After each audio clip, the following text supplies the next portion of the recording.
Dear students, SSC CGL English के जो previous papers हैं उनकी इस सीरीज में आज हम लोग 16वां पेपर यानी 16th पेपर हम सोल्व कर रहे हैं। ध्यान रहे 2021 के एसएससी सीजीएल के पेपर अप्रैल 2022 में कंडक्ट किए गए थे, उन्हीं पेपर को हम यहाँ पर सोल्व कर रहे हैं।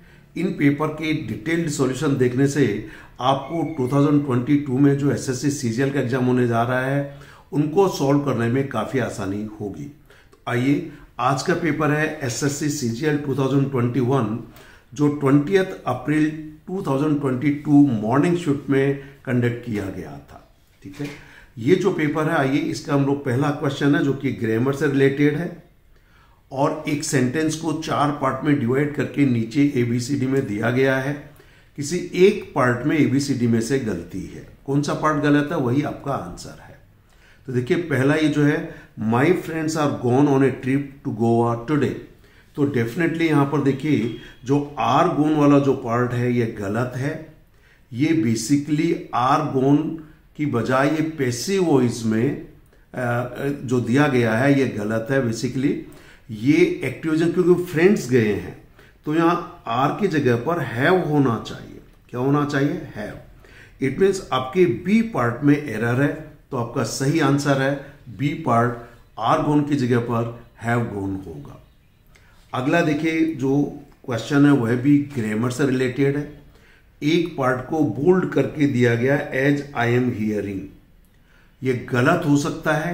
यदि गलत है तो नीचे दिए गए ऑप्शन में से कौन सा इसका सब्स्टिट्यूट होगा, और अगर ये सही है तो नो सब्स्टिट्यूशन रिक्वायर्ड आपका आंसर दिया होगा, वो ऑप्शन आपको सिलेक्ट करना होगा। सेंटेंस है, as I am hearing the lecture it reminded me of a book I had read 2 years ago। ध्यान दीजिए, एज आई एम हियरिंग जो कहा गया है, पूरा का पूरा सेंटेंस देखिए ये पास्ट में। इट रिमाइंडेड मी, किसने मुझे याद दिलाया, किसके बारे में? जो किताब 2 साल पहले मैं पढ़ चुका था, तो ये पास्ट परफेक्ट में हैड रेड, क्योंकि याद आने के पहले ये पढ़ने का काम हो चुका था, तो ये पास्ट ऑफ द पास्ट है ये वाला पार्ट। क्लियर? अब जो ये एज आई एम हियरिंग है ये गलत है। पहला तो ये है कि ये पास्ट में होना चाहिए। दूसरा, हियरिंग यानी ये जो हियर जो शब्द होता है ये एक स्टेटिव वर्ब है। जैसे स्टेटिव वर्ब में वांट एक स्टेटिव वर्ब है, HAT हेट एक स्टेटिव वर्ब है। तो ध्यान दीजिएगा, as per grammar stative verbs can never be used in progressive tenses. Means stative verb को प्रोग्रेसिव टेंस यानी कंटिन्यूअस टेंस में यूज नहीं कर सकते। इसलिए यहां पर आई एम हियरिंग की बजाय ये सिंपल पास्ट इंडेफिनिट में कीजिए, एज आई हर्ड।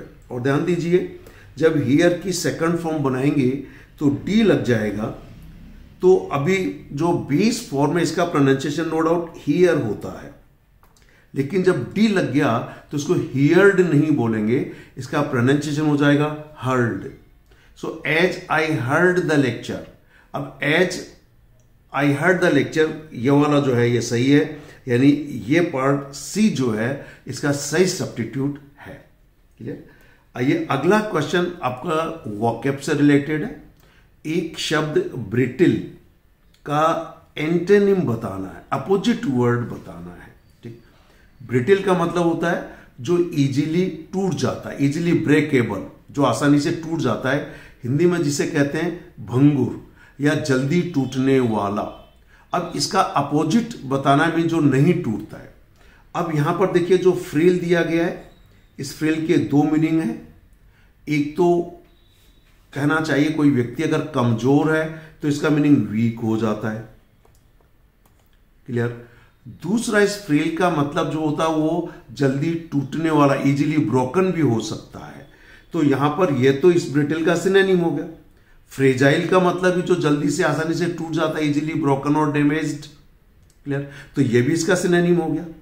ड्यूरेबल का मतलब होता है टिकाऊ, तो जो आसानी से टूट जाए या फिर जो टूटे नहीं लंबे समय तक चले तो वो होता है ड्यूरेबल। क्लियर है? अब एक और दिया हुआ क्रम्बलिंग। बेसिकली ये क्रम्बल एक वर्ब है और इसकी आईएनजी फॉर्म एडजेक्टिव रूप में दिया गया है। क्रम्बल का मतलब होता है जो आसानी से चूर चूर होकर टूट जाता है या जिसके टुकड़े टुकड़े आसानी से हो जाता है, जो भर भराकर गिर जाता है, टूट जाता है, उसी से बन गया क्रम्बलिंग, यानी जो आसानी से टूट जाता है, भर भराकर गिर जाता है। तो ये भी ऑलमोस्ट ऑल इसका सिनोनिम हो गया। सही आंसर है सी, यानी ड्यूरेबल। ठीक, अगला शब्द एक ईडियम पूछा गया है और ईडियम है स्मूथ सेलिंग। देखिए सेल का मतलब होता है जो पानी में नाव वगैरह सेल करते हैं, जो चलती हैं। इसका मतलब है स्मूथ सेलिंग का मतलब जो आसानी से काम हो जाता है, यानी स्मूथली सेल हो रही है नाव आपकी पानी में। तो यहां पर लेकिन ईडियम के रूप में इसका जो मीनिंग है वह है इजी प्रोग्रेस।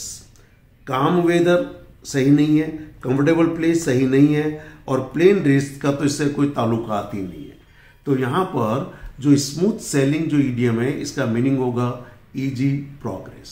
ठीक, आइए अगला क्वेश्चन। अगेन ये आपको एक्टिव वॉइस में एक इंपरेटिव सेंटेंस दिया गया है, इसको पैसिव वॉइस में बनाना है। किसमें बनाना है? पैसिव वॉइस में।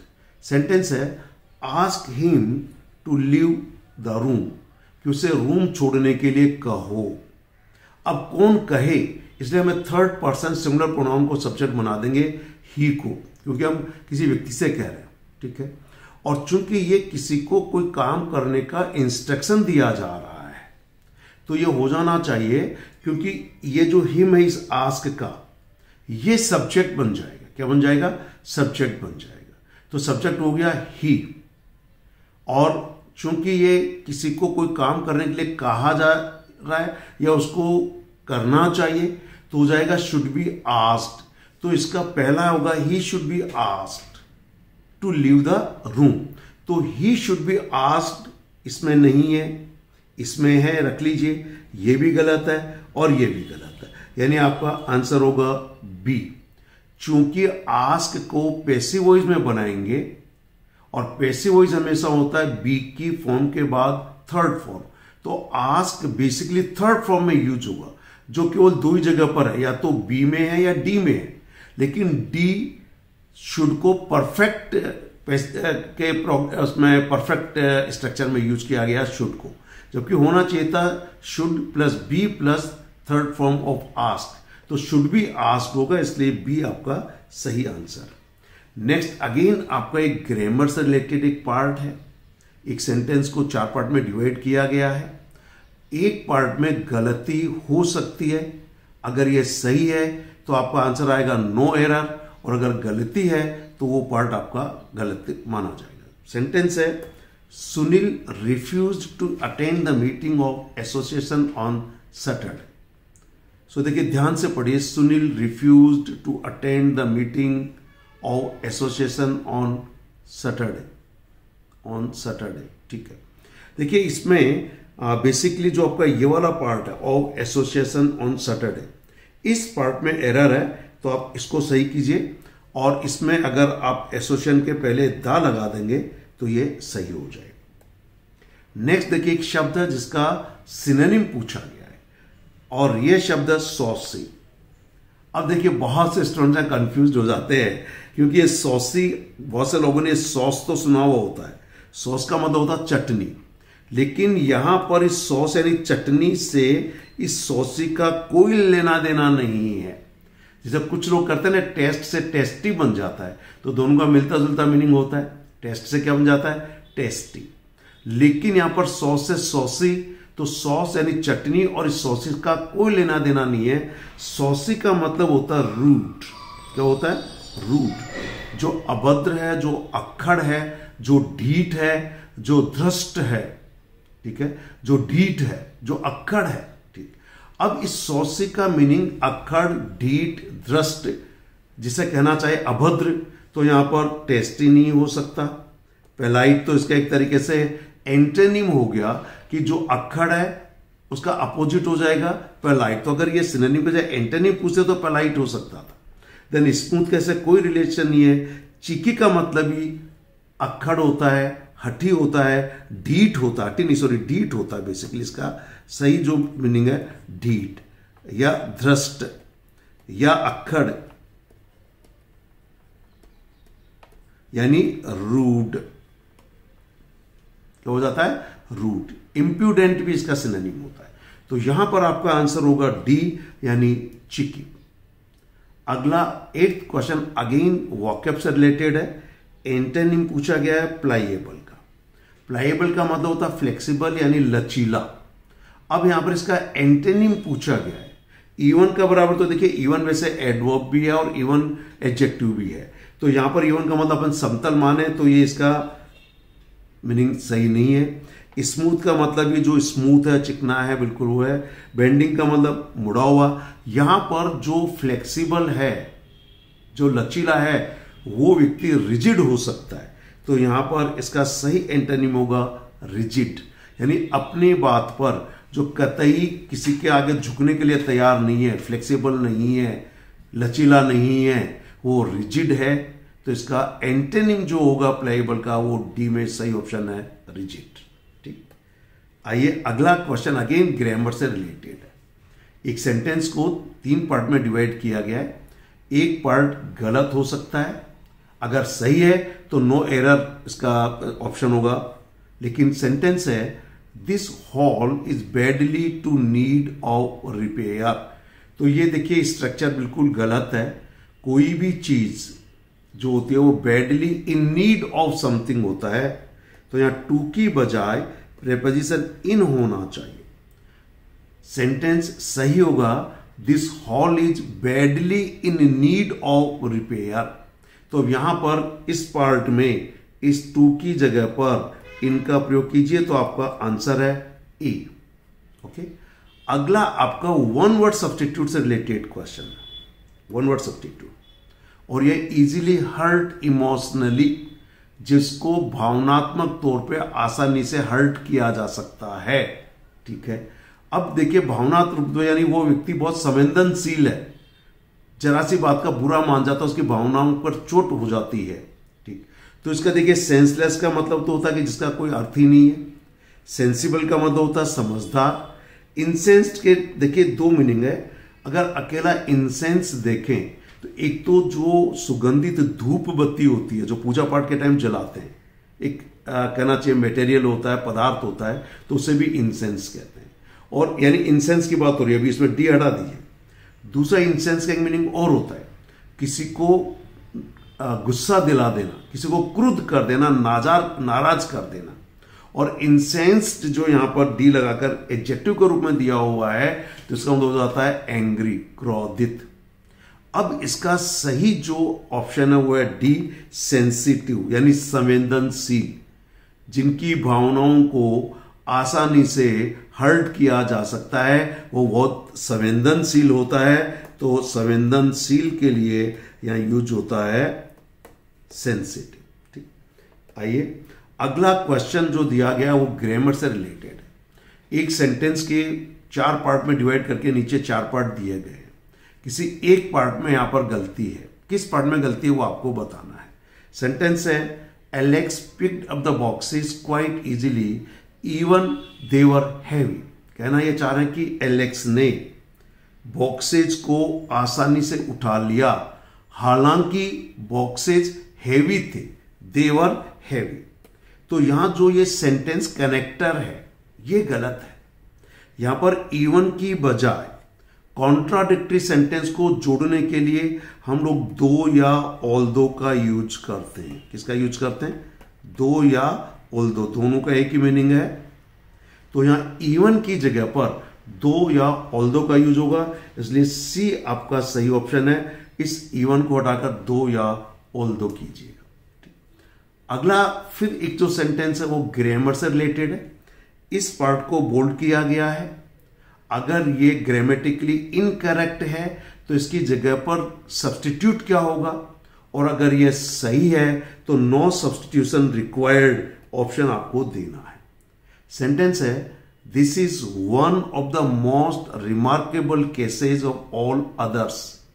अब देखिए यहां पर जो ऑल अदर्स दिया गया है ये गलत है, क्योंकि यहां पर हम सब में किसी एक को सुपर बता रहे हैं, यानी यहां पर सुपरलेटिव डिग्री का यूज हुआ, मोस्ट रिमार्केबल केसेस। तो यहां पर अदर्स करने की जरूरत ही नहीं, क्योंकि कंपैरिजन नहीं है कि दूसरों से तुलना करें। इसलिए यहां पर ऑल कर दीजिए। क्लियर है? यहां पर सही ऑप्शन होगा बी, अदर्स को हटा दीजिए, क्योंकि यहां पर कंपैरिजन नहीं है, हम यहां पर सुपरलेटिव डिग्री का यूज किया है, तो सब में से कोई एक सर्वश्रेष्ठ है, तो ऑल का यूज यहां पर सिर्फ होना चाहिए। अगला देखिए, फिल इन द ब्लैंक से रिलेटेड है। ठीक है, यह the latest I have bought is a dish washer, कि जो लेटेस्ट मैंने कोई सामान खरीदा है वो सामान जो है वो डिश वॉशर है, डिश वॉशर। तो देखिए यहां पर एपरेटस, इंप्लीमेंट, टूल, तो यहां पर देखिए आजकल जो इस तरीके की चीजें आप खरीदना गैजेट्स बोलते हैं। ठीक, तो यहां पर गैजेट एप्रोप्रिएट ऑप्शन होगा, एपरेटस और इंप्लीमेंट तो होगा, यानी टूल एक अलग चीज है, जो एक तरह से टूल एक इंस्ट्रूमेंट माना जाता है, मान के चलिए उससे रिलेटेड। तो गैजेट जो आपके काम को आसान बनाता है उसे हम लोग गैजेट कहते हैं। ठीक, अगला देखिए आपके सामने कुछ सेंटेंसेस को जम्बल्ड करके दिया गया है, ये एक सीक्वेंस में नहीं है, आपको लॉजिकली सोचते हुए एक मीनिंगफुल पैराग्राफ बनाने के लिए इनमें जो ABCD में जो सेंटेंस में पहला सेंटेंस कौन सा होगा, दूसरा कौन सा होगा, तीसरा कौन सा होगा। तो आइए पहले इन चारों सेंटेंस को एक बार जल्दी से पढ़ते हैं। सेंटेंस है the sectors included agriculture, public health, public utilities among others. It means पहले कहीं ना कहीं सेक्टर्स की बात हो चुकी है, तो ये पहला सेंटेंस नहीं, क्यों कि सेक्टर्स इंक्लूडेड ऐसा कहा गया। अगला है the GGI framework covered 10 sectors and 58 industries. अब ये GGI शॉर्ट फॉर्म में दे दिया, ये क्या है, हो सकता है कहीं फुल फॉर्म में हो। तो अगला सेंटेंस पढ़िए, द गुड गवर्नेंस इंडेक्स, बस यही GGI इसकी शॉर्ट फॉर्म है। The good governance index 2021 scores have been declared, कि जो GGI के जो स्कोर है 21 के उन्हें अनाउंस कर दिया गया है। तो देखिए ये बी इसके बाद में आएगा। और लास्ट है द ऑब्जेक्टिव वॉज, किसका ऑब्जेक्टिव, किसका उद्देश्य है, the objective was to provide quantifiable data to compare the performance of different states and union territories in these sectors. अब ये दीज सेक्टर्स भी आ गया, देखिए।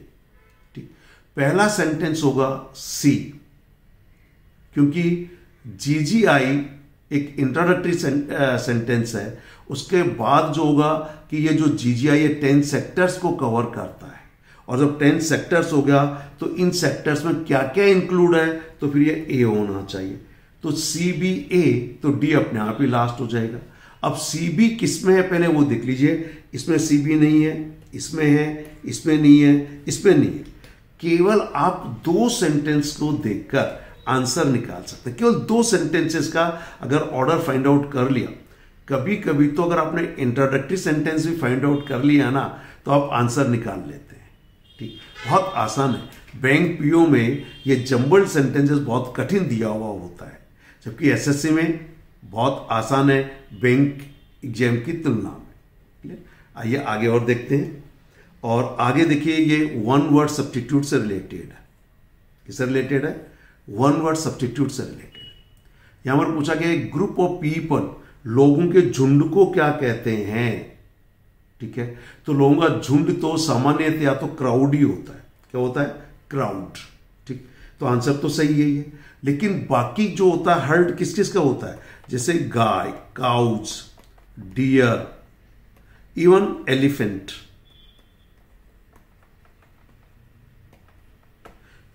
मतलब काउज यानी गाय, हिरण और हाथियों का जो झुंड होता है उसे हर्ड कहते हैं।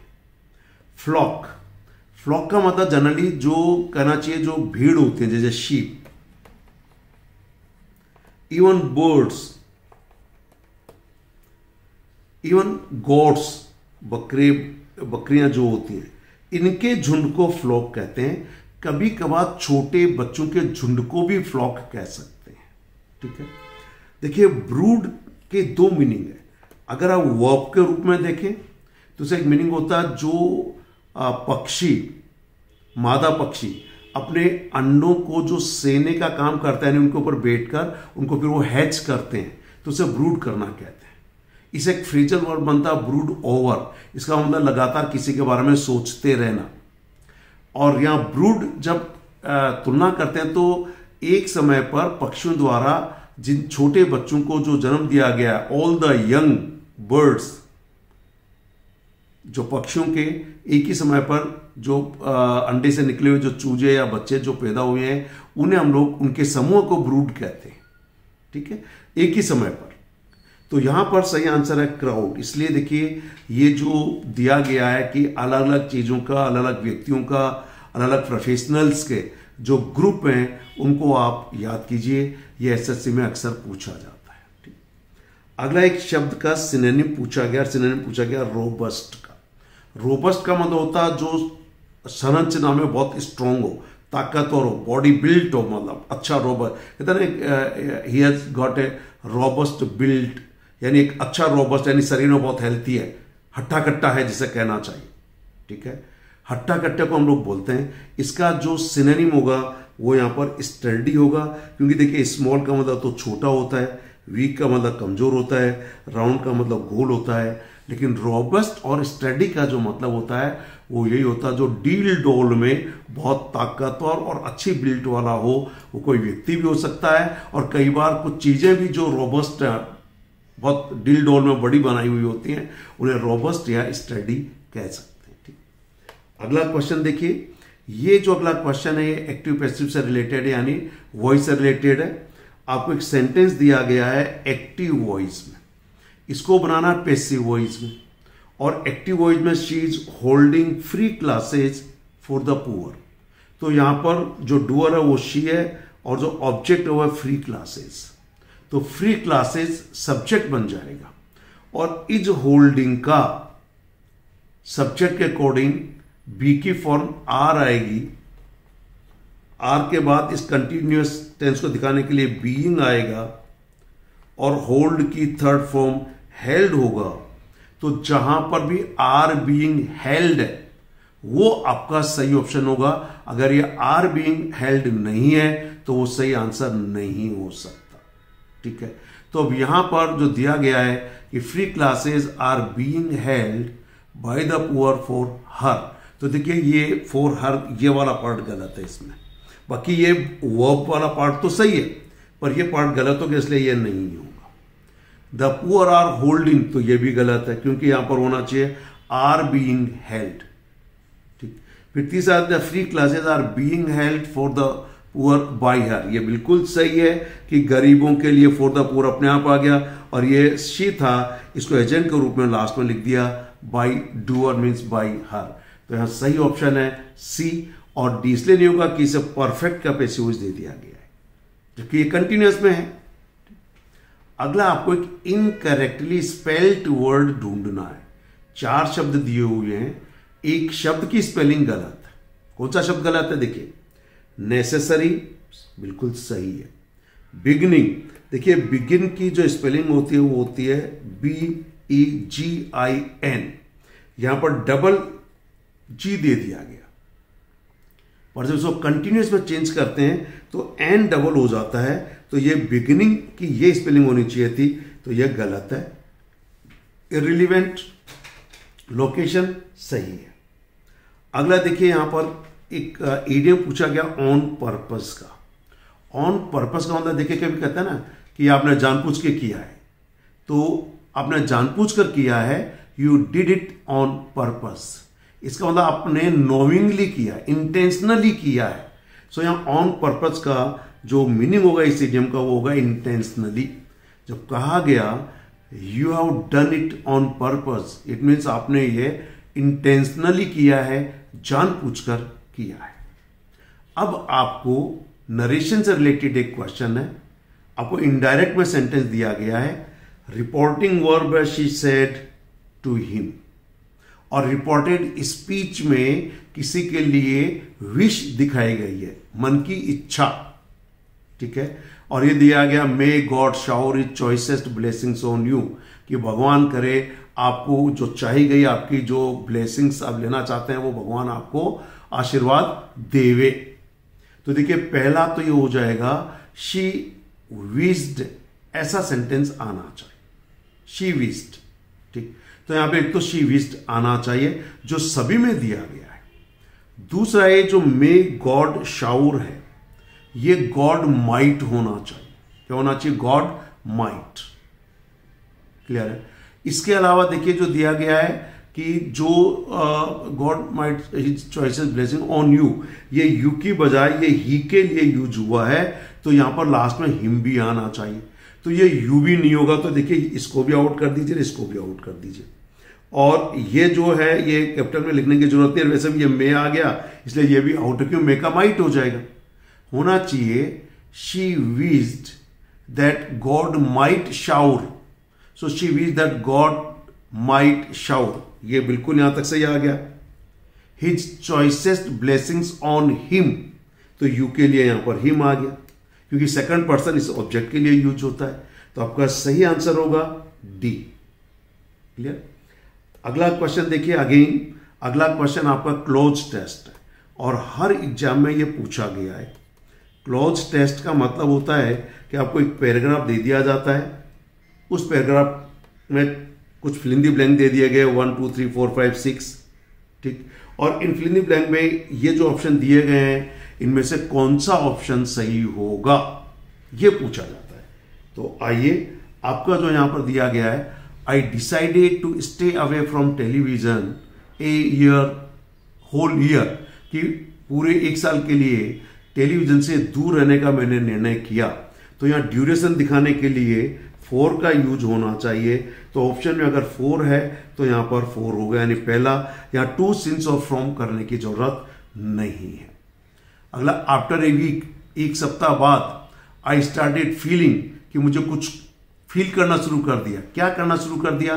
तो इसमें यहाँ पे डिप्रेस्ड, डिवोटेड, डिलाइटेड, डिसीव्ड, तो देखिए डिवोटेड एंड डिसीव्ड तो होगा ही नहीं। डिप्रेस्ड एंड डिलाइटेड में से डिलाइटेड, या तो खुशी होना महसूस कर दिया या मैं तनाव में आ गया, डिप्रेशन में आ गया, तो ये दो तो होंगे ही नहीं। लेकिन अभी फिलहाल हमको आगे का पूरा पार्ट देखने के बाद ही डिसाइड करेंगे।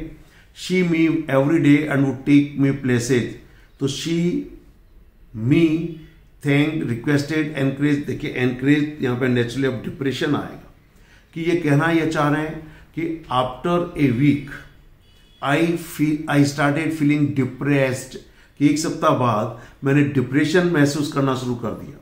But my friend base cheered me up, लेकिन मेरे जो दोस्त हैं उन्होंने मुझे चीयर किया, यानी मुझे खुश रहने के लिए प्रेरित किया। She encouraged me every day, उसने मुझे हर रोज एनकरेज किया। Clear? And would take me places, वो मुझे कई जगह पर लेकर गए। It was how much fun we had without TV, अब देखिए बिना टीवी के कितना मजे किए, ये कहना चाह रहे हैं। तो it was unbelievable, unhealthy, unlucky, unlimited आना चाहिए, कि ये अविश्वसनीय था, अनबिलीवेबल था, कि बिना टीवी के हमने कितने फन किया, कितना मौज मस्ती की। My life had become more without the good old idiot box, देखिए टीवी को इडियट बॉक्स कहा गया है, कि बिना इस इडियट बॉक्स के मेरी लाइफ बहुत ज्यादा क्या बन गई? खुशनुमा बन गई, certain, exciting, boring, popular. Exciting बन गई, बोरिंग नहीं होगा। देखिए कि अब ये कहना ये चाह रहे हैं कि जब उन्होंने बहुत मजे करना शुरू कर दिए तो बोर तो वो हो ही नहीं सकता। तो कह रहे हैं my life had become more exciting without the good old idiot box, कि इस जो पुराना जो इडियट बॉक्स यानी जो टीवी था उसके बिना हमारी लाइफ कितनी एक्साइटिंग हो गई, ये यहां पे कहना चाह रहे हैं। तो ये इसके सारे ऑप्शन सही है। तो ये था आज का जो पेपर एसएससी सीजीएल 21 का 22 में जो कंडक्ट किया गया था, 16th नंबर पेपर। निश्चित रूप से अगर आप और ज्यादा वॉकेब और ग्रामर इंप्रूव करना चाहते हैं तो हमारे युवाम की बुक्स और रिकॉर्डेड कोर्सेज को खरीदें, बुक्स को पढ़ें और जो वीडियो लेक्चर्स हैं उनको सुने। आप ग्रामर और वॉकेब में बहुत अच्छा परफॉर्म कर पाएंगे। Thank you very much, have a nice day.